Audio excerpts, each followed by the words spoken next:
Hello and welcome back. Very sorry, we seem to have this ongoing challenge with Wi-Fi every time we do a podcast on here. But let's continue. Let's rebuild. I'm going to start again and work through because April was telling me that it was jumping in and out and whatever. So I'm going to continue where I was and start from the top.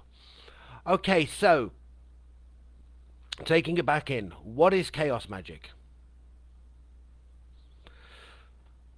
The answers to this kind of question really would depend on which chaos magicians you're talking to. It would look at it from that whole point of view of it's a system almost with no rules.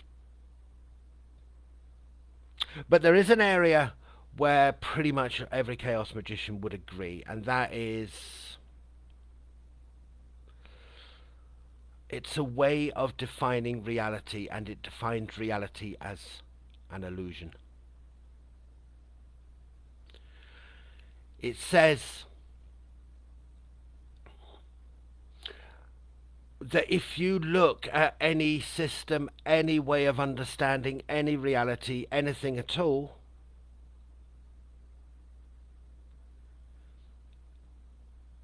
actually it's both real and not real at the same time. Now, let me explain. It's about polarity. There is a system that came out of ancient Greece from Hermes. It's believed to have also come out of ancient Egypt because it was believed that Hermes was Thoth, the god Thoth. But anyway, seven hermetic principles, and within those seven hermetic principles is the principle of polarity. It says that everything has its polarity. So therefore everything is polarity and duality. So if one thing's true, so is its opposite. Everything expresses itself as a pair of opposites. Good, bad, right, wrong. Like, unlike. Happy, sad. Free. Prisoner. Earthbound. Spiritual freedom. All of these things are true in one kind of go. That as soon as you're one, you are automatically the other.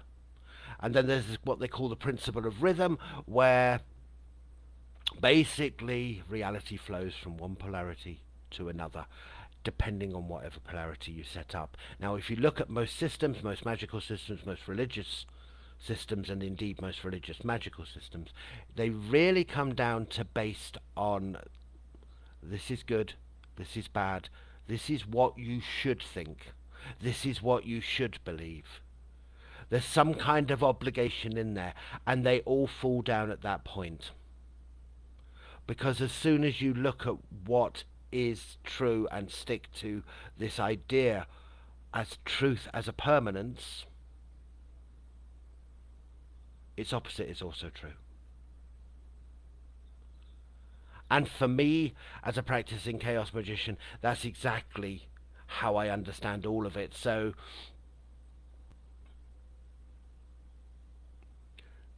I use this balance as part of my magic.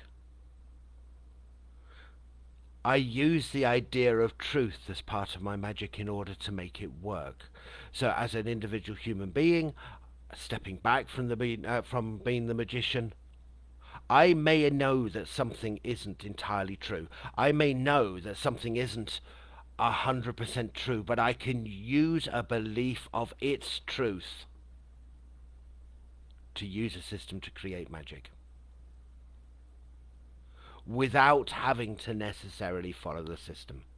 Now, we've been doing a lot of research around writing our ninth book at the moment. We're in the process of writing, or just starting really in that sense.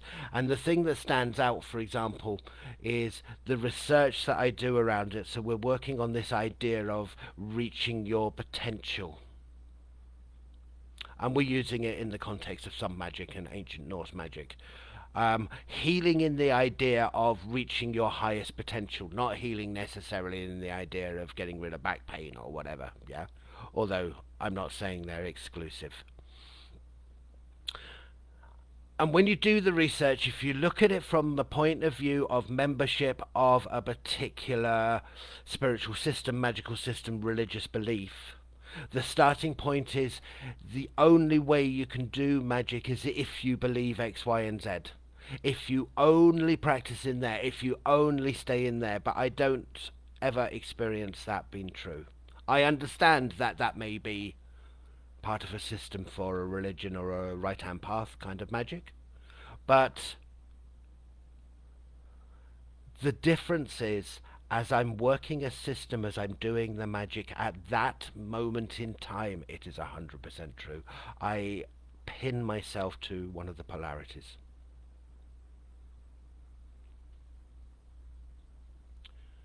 And I also understand that the extremes of the polarities are circular. They're yin and yang, they define each other. So everything that's true ultimately is only half true. It's all a matter of degrees, and it's all a matter of where I position myself. So I'm not trying to impress on you that somehow chaos magic is only is about dualism, because the very fact as a chaos magician that I see it all as illusion and therefore all true, I've taken a third place that's transcended that in the way that the religions and the other forms of magic can do as well. So applying this area, chaos magic holds that if everything is real, nothing is real must also be true. So in order to engage, let's say, a Norse god, let's say in order to engage Odin, at that moment of evocation, to bring in Odin, to bring in all his power into my magic at that moment in time, Odin is absolutely real. Yet at the same time, sure, using the ideas and experiences of my ancestors, your ancestors, whatever, but at the same time as Odin being absolutely real, I am creating Odin in that moment from nothing. And that's the place of the chaos magician. But I put that thought aside.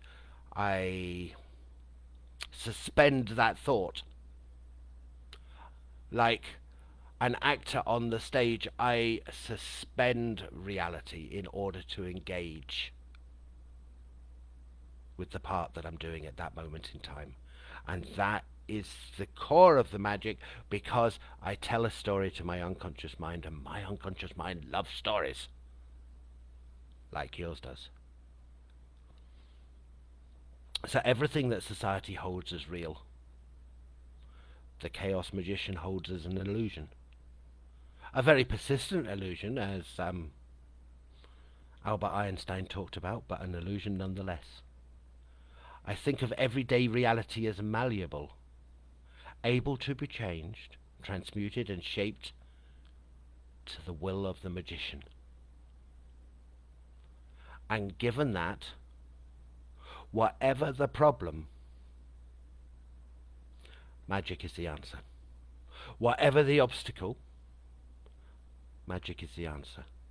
And even if the magic is the recognition of giving no energy to the obstacle, that is still a magical act by its very recognition. As the magician Peter Carroll, who is considered to be, the father, or certainly one of the fathers of chaos magic, put it, nothing is real. Therefore, everything is permissible. Now, there's a very, very powerful place with this polarity, with this way of thinking, with this way of being, that actually sets up another duality. The duality to be and the duality to take action. Taking action obviously is one approach to magic, and a very important one. But there's also a place to be. Now, I'm going to talk a little bit about masks later on, but in the context of what I'm saying is there's a place to be where I strip all masks, all masks of personality, all masks that says I am this, because it's always an illusion and always true at the same time. So stripping via meditation every single mask,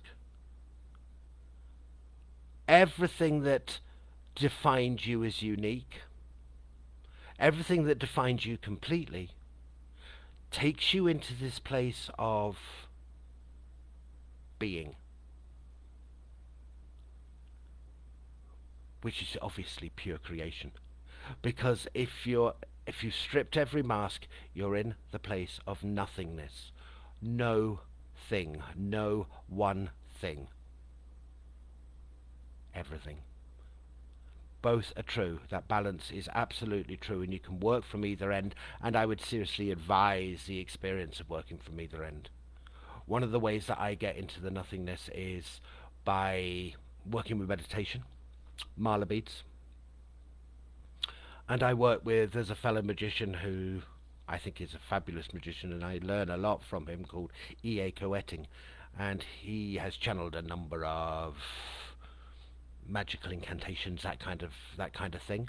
And I work with one of his, which is it's quite a dark one, but it takes me into the darkness, which is where I'm looking for.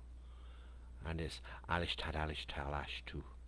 And I do that with the mala beads 108 times, and I find myself stripping away the masks and getting into the deeper place of nothingness, which is also a place of all power. It's the place of the nun in ancient Egyptian. It's the place of, oh, what's it called? Ginun Gagap in Norse magic. It's the void. It's the nothingness. It allows you to look through the eyes of the darkness, where the whole creation comes from in the first place. So as a magician, I'm always looking into the void, but going into the place of being, I can look through the void at that experience. So applying this idea that chaos magic holds that if everything is real, nothing is real must also be true. Everything that society holds as real, I hold as an illusion. And therefore I can change and transmute either myself or anything else. For more on that particular hermetic principle, and indeed all the others, we wrote a book called Unlock Sigils and Servitors, Chaos Magic and Sorcery for Beginners, there where we work in ancient Egypt with some of those principles. Have a look in there for more on there, because obviously it's not on the hermetic principles. So reality, it's all illusion. So this belief that all agreement reality is illusion, and what I mean by agreement reality is there are areas of human reality that we would all agree is true in order to be able to communicate and live with each other. Okay? And what we're saying is that's an illusion. And comes from, I hate this word, the science of how our brains work. Now, what I mean by I hate this word is, I hate that concept that somehow it fits into the scientific model, because the scientific model is a latecomer. It doesn't define everything. But looking at this from this point of view is, I perceive the world around me with my senses. So at the moment, if I put my hands on the desk in front of me, there is an illusion that I can feel the desk in front of me, the wood table. But actually we know for sure that there's senses, sensory conduits, if you like, in my fingers, on my skin, that send information to the brain, and my brain and my mind interpret that information. And it's the same with all the rest of my senses. If I put coffee on my tongue as I'm drinking, there's an illusion that I can taste the coffee, but the truth is that information is sent via a conduit, an electrical conduit, to my brain and my mind. If I see something my eyes don't see, my ears don't hear, my nose doesn't smell, that's all information that goes to the brain and the mind, and therefore everything is created in my mind. So to me, within my own head, There is no objective world. There is only the world that I have perceived. Now, it may be true that there's an external reality. I don't have any problem with that idea. The problem that I do have is I don't have the ability to perceive it, and it's the problem we all have. So, in effect, our relationship with all that there is can only come from the inside. We are at root, the creators of that, and then that's affected by our unconscious minds and our backgrounds, our childhood, our culture, our belief systems, etc., etc. This is the core of illusion and the grand opportunity of chaos magic, because if we're starting from that point, then if I am experiencing an external reality that I now no longer choose consciously, I can change it. I just change the filters. I just perceive the world differently. It becomes different. The change within me alters how I interact with the world and how it interacts with me. As a chaos magician, at least as I'm operating some form of magic or otherwise, this is done consciously. It's the core of manifestation. It's the core of creating the life that I choose. Now, of course, as soon as I say I've done this consciously, I've also done it unconsciously because of polarity. So we dig deep into this in our blog, Is Magic Real?, that I'm sure April has put up by now, as I'm obviously not on the same page here. So what is chaos magic? The great unmanifest. In our Star Magic series, we dig into the ancient Egyptian concept of the nun. And in our work with Norse magic, we dig into Ginnungagap, which again is the nun. It's the unmanifest, the dark void of chaos. And within it lies infinite potential.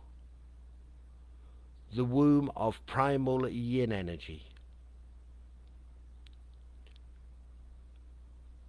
The nun is the material that reality is created from. The Ginnungagap is the material that reality is created from. Through the power of observation, we have the ability to cause the nun to take shape. So in effect, you have the void.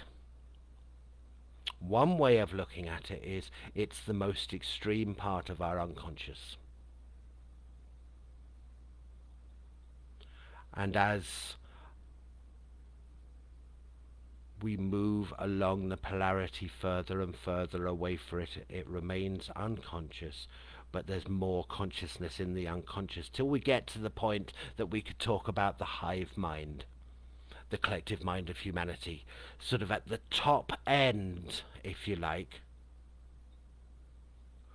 of the half of the experience that is unconscious. So there's a lot of it that is conscious, but it still believes itself all to be real.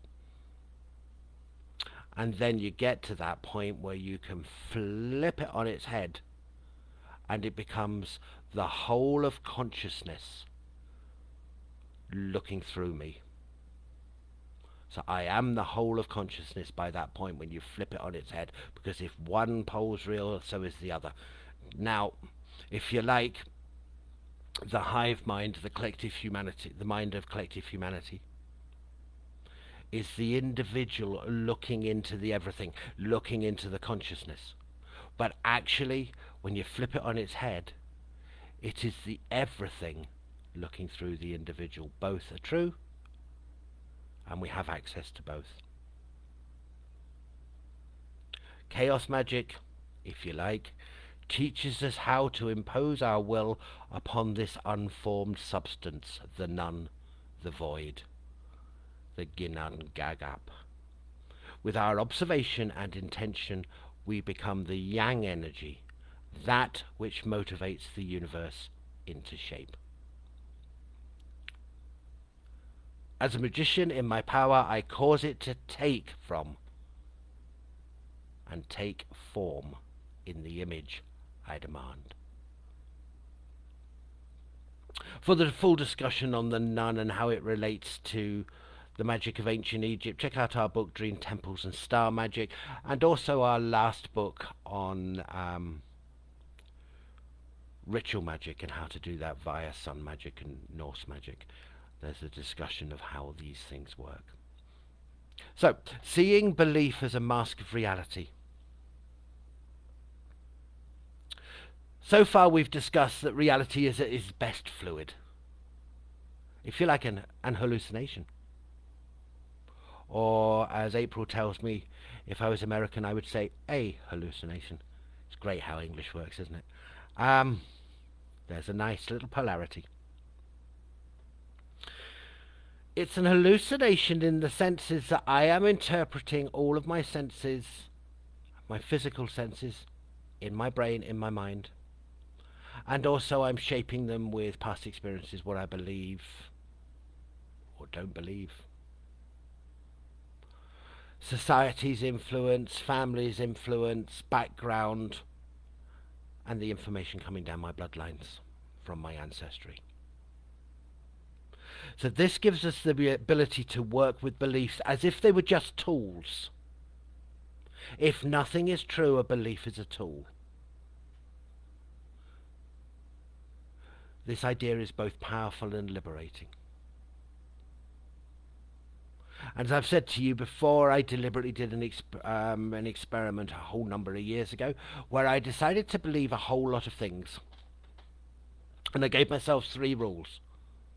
1, I could only believe them one at a time. 2, I could only believe them for 3 weeks. And 3, it couldn't just be a thought. I actually had to live the belief really strongly. So I became a Catholic. And for 3 weeks I went to church, I did confession, I was the most active member in the local area. And then I changed belief and I stopped. And I joined a political party. And for 3 weeks I was locally the most active, fervent member of the organisation, locally at least. And then I stopped and I meditated with Buddhist monks, I think. And again, very actively took part in it. And this continued over a 6-month period. Every three weeks I would change a belief system because I was doing an experiment. And the experiment was really, really fascinating.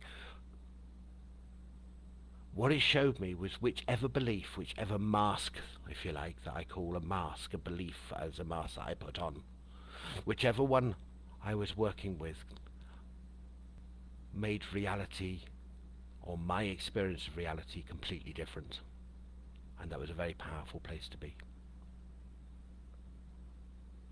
Imagine the magician card from the tarot. There's one arm pointing up to the heavens and the other to the earth. It stands in front of the altar, and on the altar are a range of magical symbols like in the tarot, yeah, and tools. So imagine that many of them are masks on the altar too. Masks of belief, mask of reality. I don't know. Norse magic, ancient Egyptian magic, pagan magic, Christianity, socialism, capitalism, nihilism, romanticism, so politics, philosophy, science, political ideas, spirituality, religion, magic. They're all there. And what I do is I take a mask off the table and I put it on my face and I work within the structures of that system in order to experience what it is I'm choosing. So, one with the universe. The Buddhist mask may be interesting. Unconditional love, Catholicism and Mother Mary may be interesting. freedom to be a magician in the way that I choose, independent of anybody else's opinion, independent of anybody else's ideas of what is right and what is wrong and what is good magic and what is bad magic. I may go with the chaos magic mask because I am expressing a way of thinking through a mask right at this moment.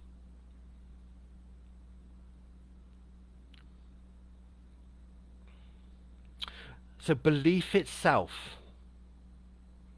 and the principle of polarity. So all belief systems follow the principle of polarity in one way or another. The Buddhists connected to the whole universe, not connected to the whole universe. The Christians connected to God, connected to evil. These are the polarities that we work with, yeah? And you'll find them right across magical workings and magical grimoires and writings. And what's really interesting about them is if you look at many of those magical writings, actually what you'll find is a description of one end of the polarity, usually in very moralistic terms. This is good, this is bad, you shouldn't do this, you shouldn't think this, blah blah blah. So each has its own right and wrong, good, bad, real, unreal, because every single mask of reality is congruent. They all work. It's not like only one works and the other doesn't, and they kind of need each other. It's in the dichotomy that everything operates. So if you were to wear one of the masks, follow its rules and actively live as if it was true, then you could choose to experience whatever the central beliefs were of that particular mask. It's not that it's right or wrong. It's not that there's some kind of ultimate reality out there that says your belief system is right or your belief system is wrong. They're all illusion, and yet they all work.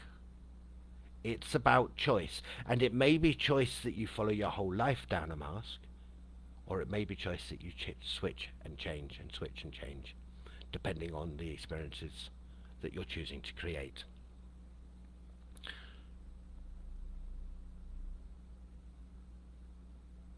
The point is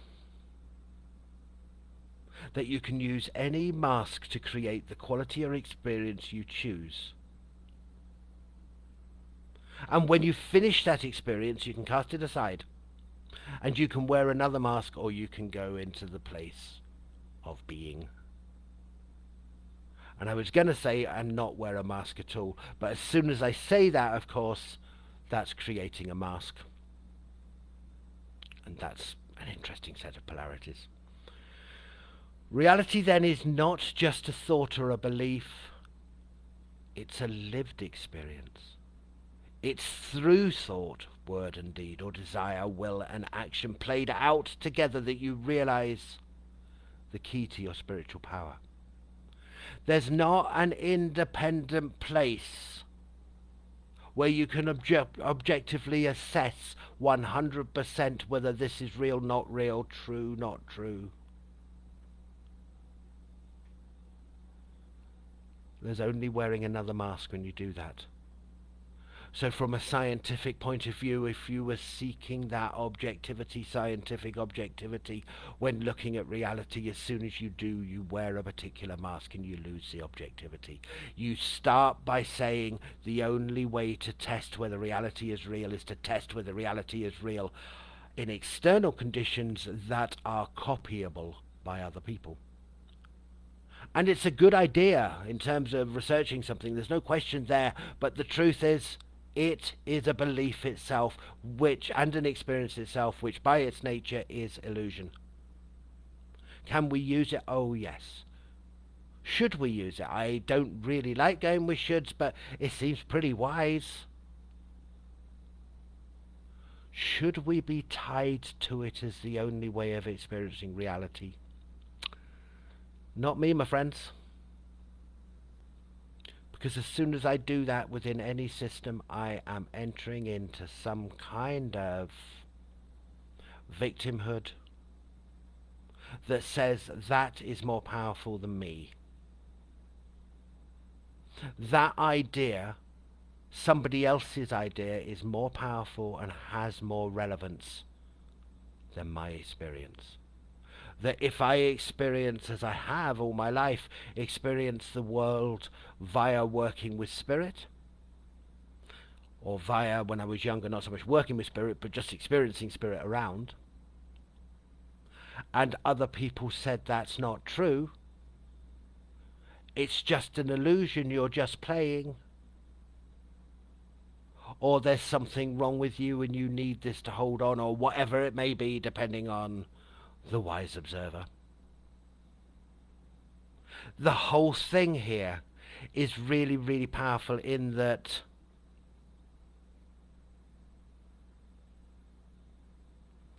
that observer is wearing a mask of illusion themselves. They're saying that the only way to understand reality is that it's externally testable, but the truth is there is no external testable experiment that you can do on that belief. You are starting from a faith place. This is the only way you can know reality. And you can't test that. You've got to have faith that that's true in order to make that work. And that's why it's giving away power. So a lot of that we've discussed in a deeper place in our article, our blog. Ritual magic is the practice of trading energy for time or luck, is in that ritual magic blog that I mentioned earlier on. So belief itself is an impermanence. So most belief systems held by religion or traditional societies would have us believe that beliefs are fixed, immutable and permanent, like we've just been discussing. Once your beliefs are established, you build your life on them and never change them, and that is the logic of it. And I remember, just as my grandmother was dying, years ago, I sat with her and she looked quite peaceful, so I said, Gran, have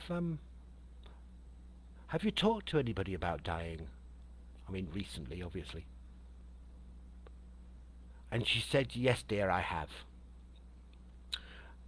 And I said, do you want to talk now? Do you want to express how you feel? And she said, no, dear, it's not necessary. I have my beliefs. Now, which for her were Christian, but it's not that even then that beliefs are wrong. They, the fact that they're fixed and immutable and permanent in some particular systems, Christianity, for example, isn't necessarily a bad thing.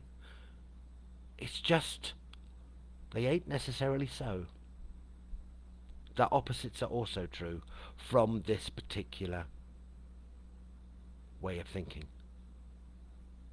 So what we did was we did another form of chaos magic, although I'm sure she would never call it that. As she passed, I worked in the Christian way of being, and as she passed over, I journeyed with her through the other realms. And she was a little bit worried at first. No, you've got to go back. And I said, don't worry, I'm safe. But obviously I hadn't told her that I knew how to do this. And directly took her to the Garden of Gethsemane. Because that's her belief structure. That is absolutely appropriate to work with other people's belief structures in that kind of way. It's not right or wrong, but it's certainly appropriate. And she's my grandmother, and of course I was going to keep her in her own belief structure because that's where she was happiest. So I took her to the Christ in the Garden of Gethsemane, and we caused the angels to descend and help her ascend, that kind of stuff. And is it all true? Yes and no. Because the only truth that I can ever experience is the truth that I create in my own mind. And within that, it is 100% true. Is it the only truth? Of course not. You're not going to experience the same thing. Now I could say at the same time, of course, because everything and everybody that I come across in reality I have created in my mind, so therefore it's true for all of us. But it gets complicated, doesn't it? We craft or select our beliefs as we would with any other tool. You use the right tool to carve a statue, and a different tool to paint a painting, and another to plant a flower. This kind of pick up, put down belief is easier. I don't have to convince myself permanently. I only have to convince myself for now. I would not try to convert anyone, including myself, to a permanent belief that I build my life around.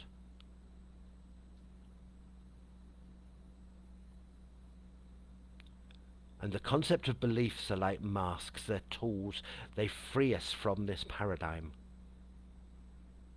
Chaos magicians wear a belief as long as it's relevant to the magic they wish to work. When you don a mask, you follow its rules and operate within its duality. Through that mask, you project the light of your intention into the darkness of the chaos. The yang energy inspires the unmanifest none to take shape before you.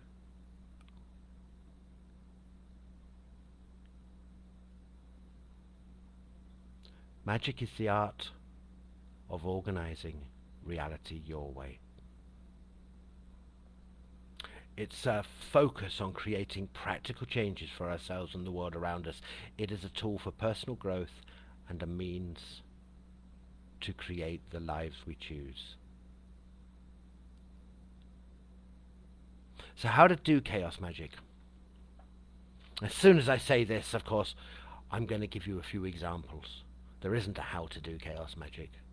There's many, many, many millions indefinite, you can create them. But chaos magic works in stories. The tales we weave for our unconscious minds. Remember, from the point of view of inner child work, the unconscious mind, or the spirit of the unconscious mind, is the inner child. So we weave for our unconscious minds to grab hold of and empower. You can create these stories from any source. Because the unconscious mind, we as adults, everything, we love stories. We're wired that way. We spent thousands of years at night sitting around the fire telling each other stories. It's only recently that's broken down. And yet it still happens to a certain extent. So it allows me to work from different magical systems. I don't know, pagan magic, ancient Egyptian magic, witchcraft, moon magic, sun magic, Norse magic, Greek magic.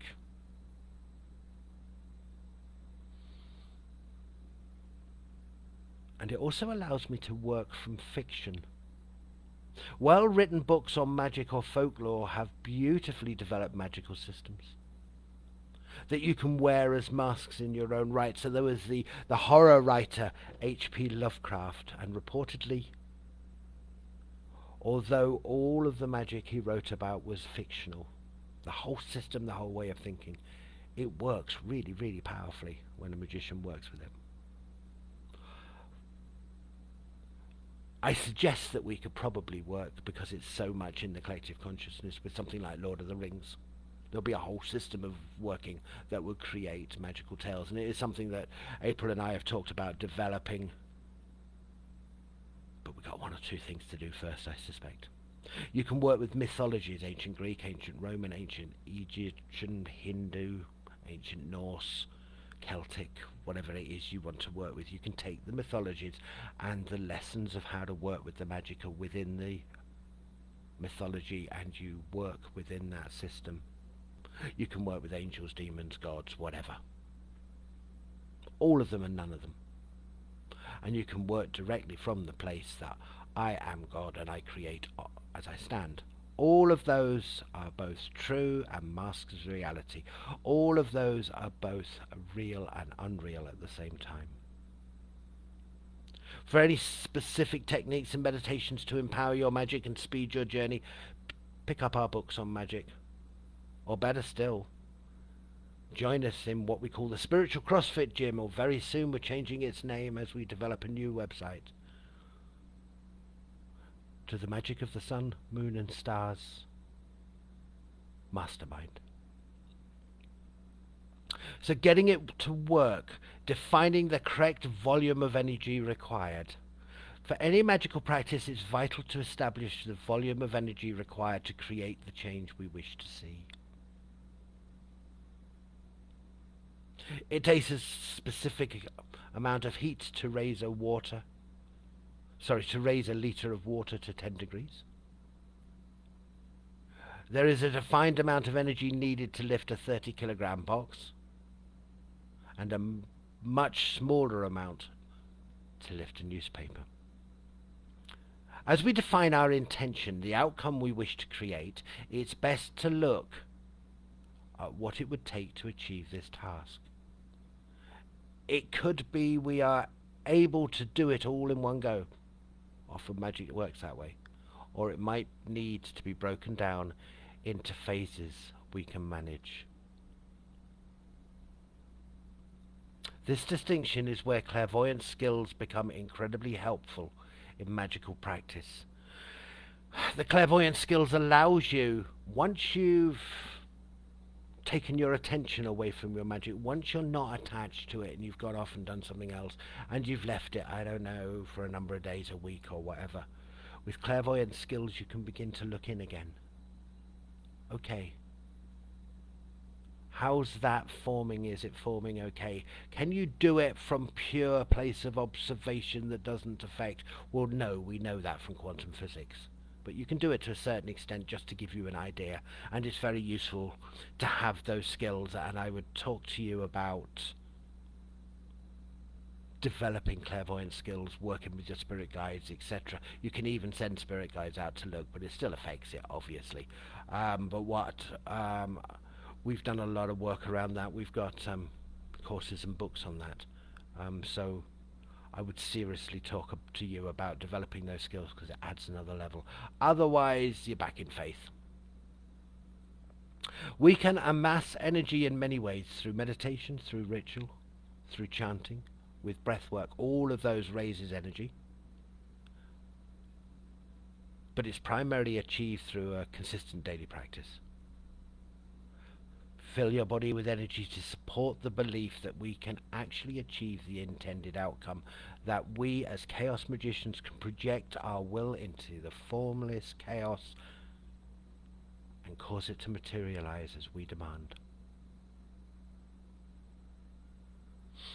The other side, of course, is the removal of limiting beliefs. You may choose to work with a belief system in order to create the magic, but if you have semi-conscious or unconscious limiting beliefs, they're going to get in the way. Like, this isn't true, this is wrong, this is evil, magic is wrong. Doing magic for yourself is wrong, doing it for somebody else is right. All of the different stuff that is there in the herd mind. You can think of amassing energy like blowing up a balloon. Its key is to remove limiting beliefs and doubts as they take the air out of the balloon. These limiting beliefs undermine our magic by eroding confidence and depleting our forward-moving energy, like chaos magic itself. There are many ways to go about it.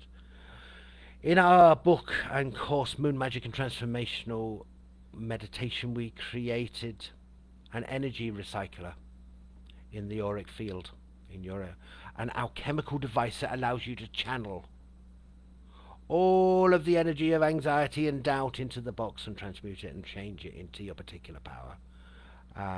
It's a very useful approach forward. When we looked at unlocking the power of the inner child, we explored how childhood traumas can cause parts of the unconscious mind into a loop, reliving these events. It's like a break off of the part of the psyche which operates independently from the psyche but replays in a loop that childhood trauma. And until it is transmuted, until it is taken back into the main psyche, it will manifest versions of that trauma over and over again, and that will get in the way of your magic. So there's a way of just healing with that, a way of just bringing that back into your consciousness. or indeed a way of transmuting it, shaping it, and sending it out to work for you. But there's a whole range of ways that you can think about. But what I would say is get hold of the limiting beliefs.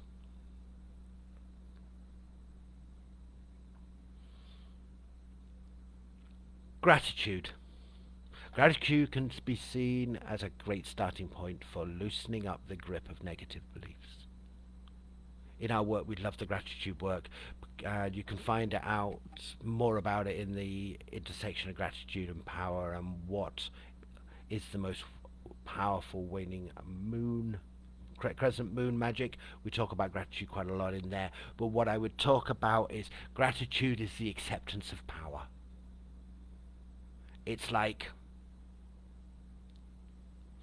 working with gratitude on obstacles. If you start from there, you can flip them on their head. So I can't do this.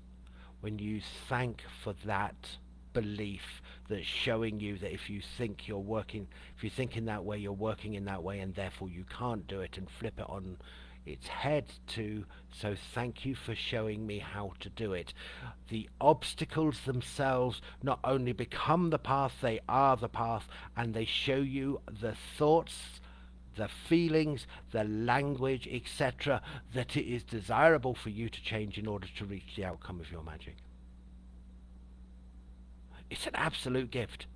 It's saying, okay, you're going to imprint your magic on the nun, on the void, to create a new reality. Here's what you are doing, saying, feeling, thinking, whatever.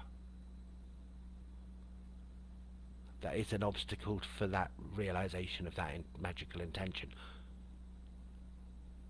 All you need to do is take it to its other pole, its other reality. I can't do that. Its other pole is, I am doing that. I don't believe that. Its other pole is, I believe it. And you just work with those ways of thinking, and it moves all the limiting thoughts out of the way. There is a value in collective believing.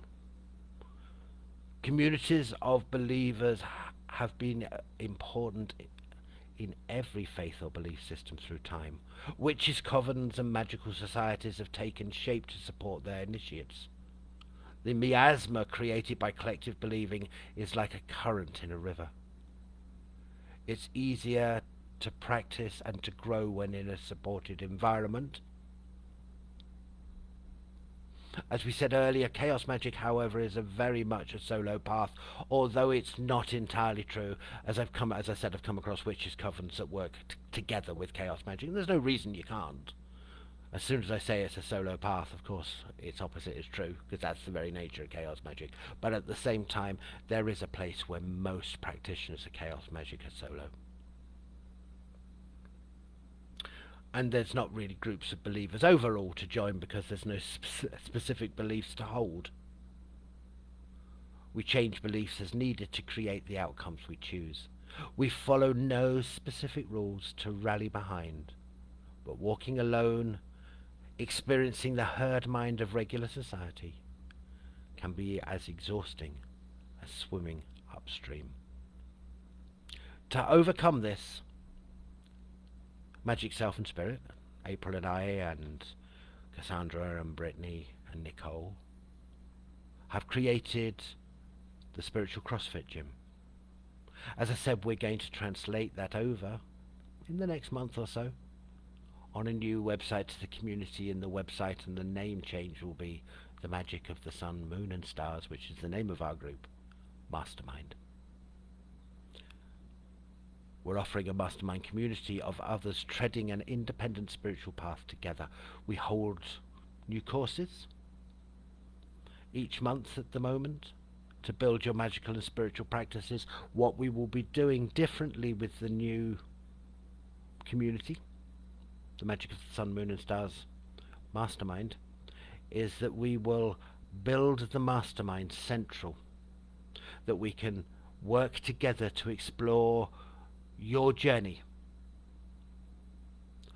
to explore what's challenging, What's challenging about your clairvoyant work? What's challenging about your magical work? What is it we can do to work in a different way or have different ideas in the moment in order to empower your magic and in order to empower your spiritual journey?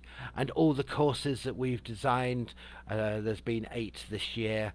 We're writing the 9th book at the moment. There was a book I wrote a number of years ago that we're going to rewrite and bring out, and there's a whole number of other projects. If you join as if you subscribe and you join the group, the Magic of the Sun, Magic of the Sun, Moon and Stars Mastermind, you will have access to all of our courses in the mastermind itself. It's going to be a physical page with a forum, and we're looking to see if we can run, we believe we can, but we're still experimenting, webinars directly inside and on that community page. And what's been offered there is everything we teach, everything we talk about, everything you'll have access to completely as a member of that community. And also once a month we will run masterclasses on different spiritual approaches, different magical approaches, etc., etc., clairvoyance or whatever. And that's the dream we have with that, and that is what we're doing, and it creates an environment for those people who choose to walk their path independently, but yet wouldn't mind connecting with people that think the same to a certain extent.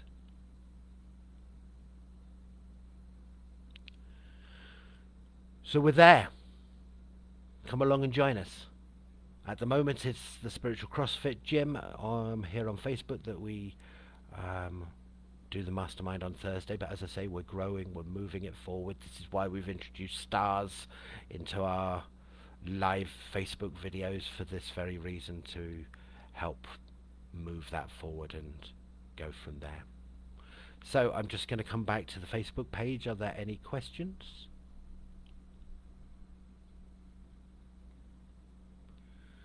Doesn't look so. Okay. Have a great week, everybody. And we'll be back here on Sunday at the same time on the same page for Ask Spirit. Take care.